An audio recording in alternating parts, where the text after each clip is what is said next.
Hey everybody, Michael here from Night Noon Games, and today I want to break down some of the financials of the Zine Quest project that I ran in 2025. So this project was for a zine called Creating and Adapting Monsters for Shadowdark RPG. It's just filled with a bunch of great tools that if you are running Shadowdark, for you to make monsters of your own or to potentially bring in monsters from other systems. For instance, if you're running a adventure from OSE or for some other system, you can easily port them over to Shadowdark. So this thing has directions for making your own monsters. It's got a talent bank where you can see all the talents listed from the Shadowdark core rules. And then it also has a little bestiary as well. So if you need a few more monsters, you can check them out there. If you didn't back this campaign, no hard feelings. You can still get it on my itch page currently, but and this is very exciting, I'm actually working with Bob Worldbuilder on his upcoming Zine Quest campaign for Under the Shadow of Helfast Spire, and he was nice enough to think, hey, it would be cool if we bundled your zine with mine and it might appeal to some more folks and we can sell some more of your zines. Under the Shadow of Helfast Spire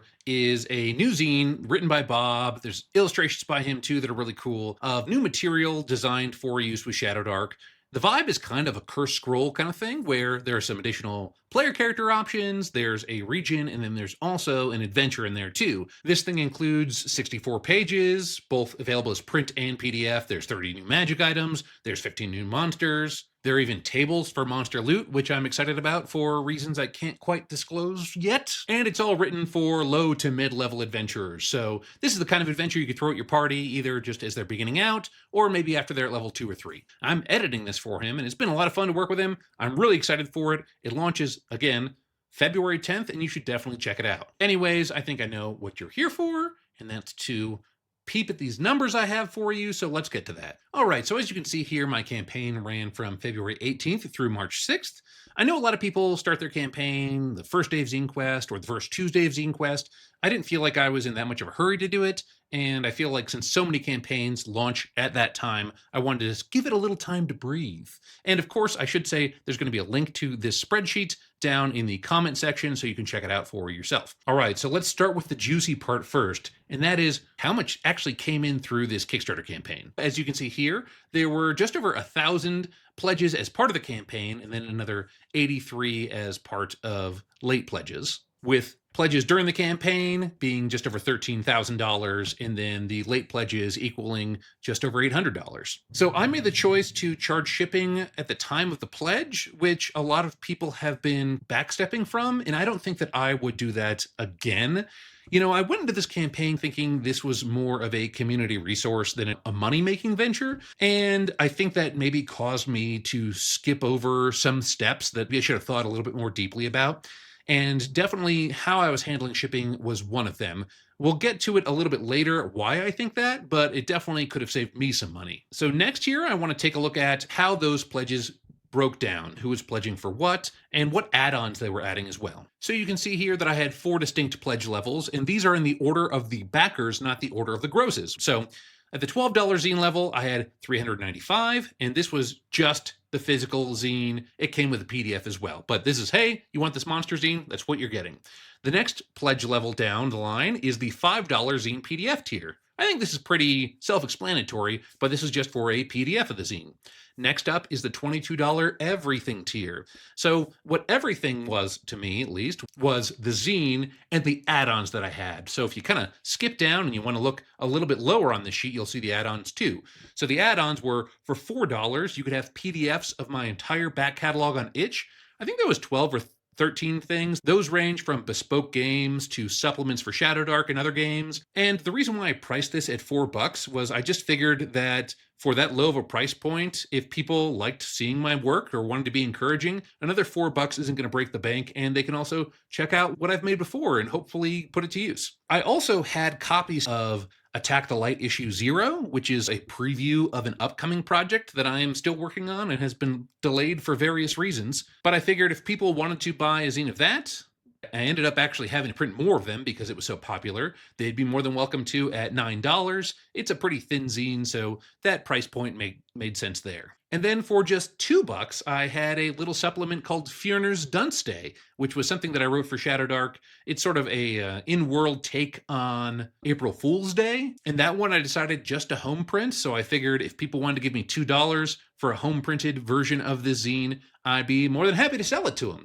If you backed that everything tier at $22, you would get the physical zine that I was selling. You would get my entire back catalog. You would get the physical version of Fiona's Dunstay and the physical version of Attack the Light issue 0. And of course, these prices we're talking about, this $22 price, for instance, that is not inclusive of shipping. And I also offered a financial hardship tier for just $2. Now, what this was that it offered people the exact same thing that came in with that $5 PDF pledge. And my thought process behind offering this was not everyone has the kind of cash to even spend $5 on a zine, or, they might be kind of on the fence, so this would help them take that dive. I had talked to a few people in the industry about this, and I had actually been advised not to do this because as the thinking went, everyone would just pledge to that tier rather than the $5 tier. But as you can see here, 86 people used the financial hardship tier, and 384 people did the full $5 tier. So I'm not really going to stress over that extra, what is that? I guess $258 that hypothetically, if all of the same people backed for $3 more, I would have made. It just doesn't seem worth it, and it seems like a cool thing to offer people. I also think that it actually helped at the end of the campaign. I think more people backed the campaign because of this, because I saw the highest number of people backing at this tier coming in the last few days of the campaign. In any Kickstarter campaign, you're going to see a spike in the last 2 to 3 days of the campaign, but the amount that people were pledging to this definitely outstripped the amount of people who were pledging to the other tiers. So I think that it allowed people who were on the fence to decide, hey, I'm on the fence. I'm not going to do that $5 tier, but I'll do it for $2. So I think I ended up making more money because of it, which is a good thing. And I feel like I was able to do something cool for the community as well. And then there's 2 more in there. There was 2 people that just gave me $15 between them. So if you're one of them, thanks for doing that. And then I had one backer who pledged for something, and then their card was never able to be charged. So they get dropped out of those grosses. So my total amount pledged for the tiers was just over $13,000. And then the add-ons, that was just people adding on one little thing or 2 little things, not doing the whole everything package, but maybe saying, I want the physical zine and I want Attack the Light. Those came out to another $680. So far, so good. Now's the tricky part, and the part that I wish I had thought about a little bit more before I pulled the trigger. And that is the postage breakdown, which is where I made my biggest mistake for sure. You can see here how much I collected for postage, which was just over $5,000. But this was where I made my biggest mistake too. I thought that it would cost $8 to $10 for postage for those international backers, but a few things I didn't consider kind of came into play. The way I'd shipped things in the past was via letter, because all of my zines were light enough. However, what I didn't take into consideration is that these zines would be heavier since they're bigger, and that would mean that I couldn't ship them by letter.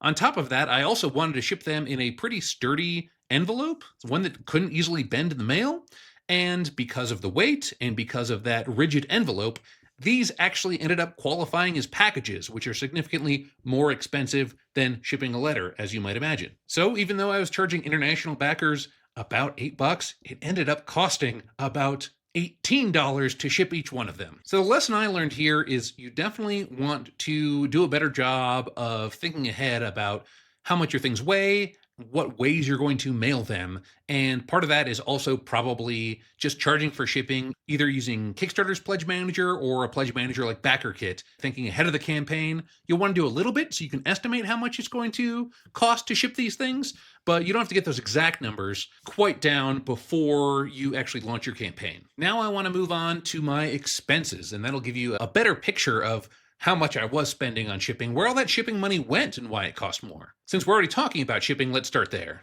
All right, so you can see here that the first thing I had to pay for was envelopes, about 800 that were over $500. Then I had to get some supplies from Amazon to help me with my shipping and preparation of these items. That included a mail scale, which I didn't own before, a craft mat, which just make things easier for prepping the zines, and also a bone folder, because I had to fold those zines that I was printing at home. Those were $38. Another thing that I think can be overlooked pretty easily is having shipping labels. You actually have to buy those and you have to print on them. Luckily, I already had a printer, so I was able to buy some shipping labels for $53. And then, of course, The big one is postage, which cost me just over $5,300. And then along with sandwiches, which I bought for everyone, all my D&D group friends who helped me pack these envelopes, my grand total for expenses for shipping came out to just under $6,000. So as you can see, there's about a $900 difference between how much I charged for shipping and then how much it actually cost me. Don't make that mistake. Use these numbers to your advantage. Make sure to take into account all of the supplies you need. Make sure to take into account your time. Make sure to take into account any friends' time who might be helping you out, even if you're just paying sandwiches. But you definitely don't want to make my mistake. You do not want to overlook shipping. So the next expense we're going to go over here is printing costs. I wanted to do a few test prints with Mixam, which was the printer I used, as well as a local printer to see if they were up to snuff, to see if they could match price, to see if they could get close to that price, because frankly, using a local printer would be a little bit easier since I wouldn't have to pay to ship those zines. But I ended up going with Mixam anyways because the local printer just couldn't beat the price, and I just kind of had some difficulties with them too. I'd actually been using them for about 15 years for various things, but in this case, I thought that going with Mixam made more sense. So once I made that decision, you can see that the monster zines, which I needed to print 850 of, were just over $1,100. Tactylite issue 0 came to $425 for 450, and bookmarks, which ended up becoming a stretch goal during the campaign, cost $302, and I got 808 of these things. These are great little tools by Matt Dietrich that I licensed from him that allow people to just put this in a book and make monsters on the fly. So the total cost of printing was just under $2,000.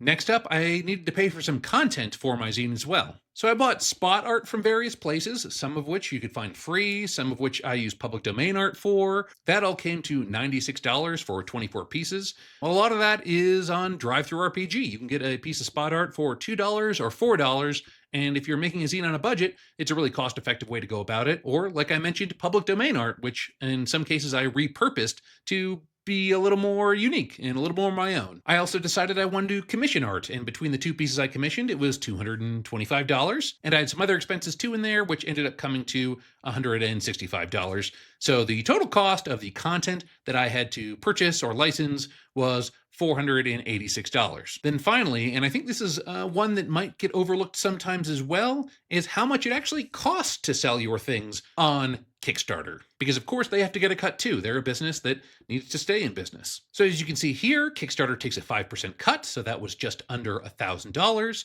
Then Stripe, which is the payment processor that Kickstarter uses, takes 3% plus 30 cents for each pledge. That came to $871. And then I also get charged for dropped pledges, so there was a $5 charge there. My total expenses came to $10,287. And as you can see, that brought my profit to just over $9,000, which I think is pretty good at a profit margin of just over 48%. Some notes that are worth mentioning. A few numbers in here didn't quite square because of things like canceled pledges and things like that. The postage still doesn't include 16 yet to be shipped orders that I'm still hoping people will get in touch with me about. So if that's you, if you pledged for this campaign and haven't gotten your stuff yet, please reach out. There's a good chance that either it got returned to me by your postal service or that you just haven't filled out your survey yet. And I've probably reached out to you. So maybe try messaging me on Kickstarter, or you can shoot an email to howdy@nightnoon.games. Things like labor hours are not included in this. This was all the time that it took me to write the thing, to deal with printers, to do the marketing, to build the Kickstarter page, to reach out to folks for feedback or for those blurbs that I was talking about earlier. All that takes time, and that's why I wanted to make sure that I profited off this thing, because I wanted to make sure to pay myself for that time. Some other benefits to this too are that I actually printed out about 150 extra zines, and I still have about 20 or 30 of those. So I've been pumping through those at a pretty good clip and selling more of them and being able to make a little bit more money off this project and to get this zine into the hands of even more people. And like I said before, if you do want to get yourself a copy, you can get it on my itch page or as a bundle with Bob World Builders Under the Shadow of Helfast Spire, launching on Kickstarter February 10th. Check it out. And of course, I had leftover shipping labels that I've been going through. I've had leftover bookmarks that I've been bundling with these zines, and I've had leftover copies of a Tactylite that I've been able to use too. And then of course, maybe the most important note is friends I've made along the way, which was 1,156 backers.